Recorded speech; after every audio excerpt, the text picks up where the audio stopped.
নমস্কাৰ বন্ধু-বান্ধৱীসকল, আপোনালোকক স্বাগতম জনাইছোঁ অসম ফিউচাৰ ইউটিউব চেনেললৈ। তো Srimanta Sankardev university of health ছায়েন্সৰ BSc মেডিকেল টেকন'লজি কৰ্চৰ নতুন এখন নটিচ আহি গ'ল। এই নটিচখন মপ আপ কাউন্সেলিঙৰ বাবে হয়। তো এইটো ভিডিঅ'ত কৈ দিম যে মপ আপ কাউন্সেলিং কি হয়, তাৰপিছত ইয়াৰে কাউন্সেলিং ডেট কিমান আৰু এইটোৱে লাষ্ট কাউন্সেলিং হয়। তো ভিডিঅ'টো আপোনালোকে সম্পূৰ্ণকৈ চাই থাকিব। আৰু যদি আমাৰ হোৱাটছআপ গ্ৰুপত জইন হৈ লোৱা নাই তেনেহ'লে জইন হৈ ল'ব, ইয়াৰে লিংক ডেছক্ৰিপশ্যনত দিয়া আছে। আৰু যদি আপোনালোকে নেক্সট ইয়াৰ BSc মেডিকেল টেকন'লজি কৰ্চৰ বাবে প্ৰিপেৰেশ্যন কৰি আছে তেনেহ'লে আমাৰ ই বুকখন ল'ব পাৰে। ইয়াৰে লিংক ডেছক্ৰিপশ্যনত দিয়া আছে, তো আপোনালোকে তাৰ পৰা বাই কৰি ল'ব পাৰে। এই নটিচখন জাৰি কৰিছিল 2 জানুৱাৰী তাৰিখে। তো এইখন মপ আপ কাউন্সেলিঙৰ বাবে হয়, SSC UHSৰ BSc মেডিকেল টেকন'লজি কৰ্চৰ বাবে। তো মপ আপ কাউন্সেলিং হ'ল যে ইয়াৰে লাষ্ট কাউন্সেলিং, যিটো কাউন্সেলিঙত যিমানখিনি চিট আছে সেই গোটেইখিনি চিটে মানে ফিল আপ কৰি দিব, আৰু ইয়াত কোনো ধৰণৰ ৰেংক মেনশ্যন নাথাকে। ইয়াৰে যে কাউন্সেলিং ডেট হ'ল সেয়া হ'ল 8 জানুৱাৰী তাৰিখে ৰাতিপুৱা 10টা বজাৰ পৰা। তো আপোনালোকৰ তাৰিখটো মনত ৰাখক, 8 জানুৱাৰী তাৰিখ।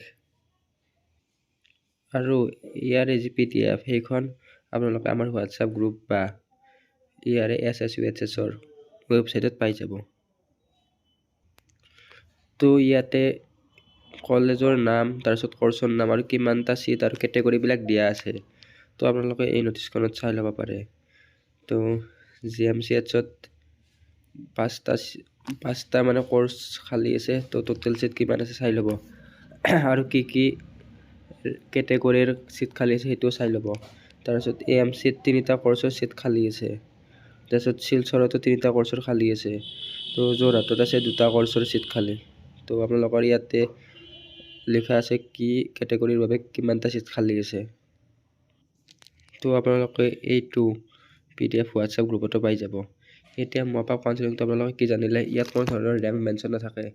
ইয়াত সকলো কেণ্ডিডেট যাৰ 1000 ৰেংক হওক, 2000 ৰেংক হওক বা শেষৰ ৰেংকে হওক, সকলোৱে যাব পাৰিব মানে। ইয়াৰে চিটবিলাক প্ৰথমৰ পৰা ৰেংক ৱাইজ দি যাব। তো ইয়াতে কাউন্সেলিঙৰ আপোনালোকৰ যি কাষ্টৰ হয় কাষ্ট চাৰ্টিফিকেটখন লাগিব। আপোনালোকৰ OBC হ'লে OBC NCLখন লাগিব। NCLখন কম্পালচৰি হয় OBCৰ বাবে। তো ইয়াতে ডকুমেণ্ট কিছুমান মেনশ্যন আছে। তো এই ডকুমেণ্টবিলাক আপোনালোকৰ অৰিজিনেল, তাৰপিছত জেৰক্স গোটেইবিলাক লাগিব। তো আপোনালোকে জেৰক্স 2 কপিমানকৈ লৈ যাব। আৰু জেৰক্সবিলাকত চেল্ফ এটেষ্ট হ'ব লাগিব। চেল্ফ এটেষ্ট মানে হৈছে জেৰক্সৰ তলত চাইন লাগিব, নিজৰ চাইনটো। তো প্ৰথমতে পাছপৰ্ট চাইজ ফটো, তো আপোনালোকে পাছপৰ্ট চাইজ ফটো 2-3 কপিমান লৈ যাব। তাৰপিছত মেট্ৰিকৰ এডমিট কাৰ্ডখন আপোনালোকৰ এজ প্ৰুফ হিচাপে। তাৰপিছত আপোনালোকৰ মেট্ৰিক আৰু হাই ছেকেণ্ডাৰীৰ মাৰ্কশ্বিট আৰু পাছ চাৰ্টিফিকেট। তাৰপিছত আপোনালোকৰ যি কেটেগৰী চাৰ্টিফিকেট বা কাষ্ট চাৰ্টিফিকেট আছে সেই লাগিব। আৰু ইয়াতে লিখা আছে যে OBC কেটেগৰীৰ বাবে NCL মেণ্ডেটৰী হয়। তাৰপিছত আপোনালোকৰ পাৰ্মানেণ্ট ৰেচিডেন্স চাৰ্টিফিকেট, যিখন আপোনালোকৰ PRC আছে সেইখন লাগিব। তাৰপিছত আপোনালোকৰ BSc মেডিকেল টেকন'লজি কৰ্চৰ যিটো এণ্ট্ৰেঞ্চ আছিল তাৰে এডমিট কাৰ্ড আৰু স্ক'ৰ কাৰ্ডখন লাগিব। আৰু আপোনালোকে ইয়াৰ বাবে এটা কাউন্সেলিঙৰ বাবে এটা ফিজ পে'মেণ্ট কৰিব লাগিব। তো আপোনালোকে এই ফিজটো 750 টকা হয়। এইটো আপোনালোকে SSC UHSৰ অফিচিয়েল ৱেবছাইটত গৈ ফি কালেক্ট বুলি আছে, তাতে আপোনালোকে ষ্টুডেণ্ট কেটেগৰী চিলেক্ট কৰি কিনে কাউন্সেলিং ফিজ কৰি কিনে 750 টকাত পে'মেণ্ট কৰি দিব। পে'মেণ্ট কৰাৰ অলপ পিছত আপোনালোকে পে'মেণ্ট হিষ্টৰীত গৈ আপোনালোকে ৰিচিপ্টখন ডাউনলোড কৰি ল'ব। এই ৰিচিপ্টখন আপোনালোকে জমা দিব লাগিব। এতিয়া বহুতে ফিজ পে'মেণ্ট কৰাৰ পিছত কাউন্সেলিঙত যোৱাৰ পিছত চিট নাপাব পাৰে। তো তেওঁলোকক সেই ফিজটো 750 টকাটো ৰিটাৰ্ণ কৰি দিয়া নহয়। আপোনালোকে এই ফিজ পে'মেণ্ট কৰাটো সহজ হয়, আপোনালোকে এইটো তাতে কৰি ল'ব। আৰু এতিয়া বহুতে সুধিব পাৰে যে মোৰ ৰেংক অমুক চামথিং এনেকৈ সুধিব পাৰে। তো মই এই কেটেগৰীৰ পৰা বিলং কৰোঁ, তো মই চিট পাম নে নাই। চিট পোৱা নোপোৱাটোৰ কথা ক'ব নোৱাৰে।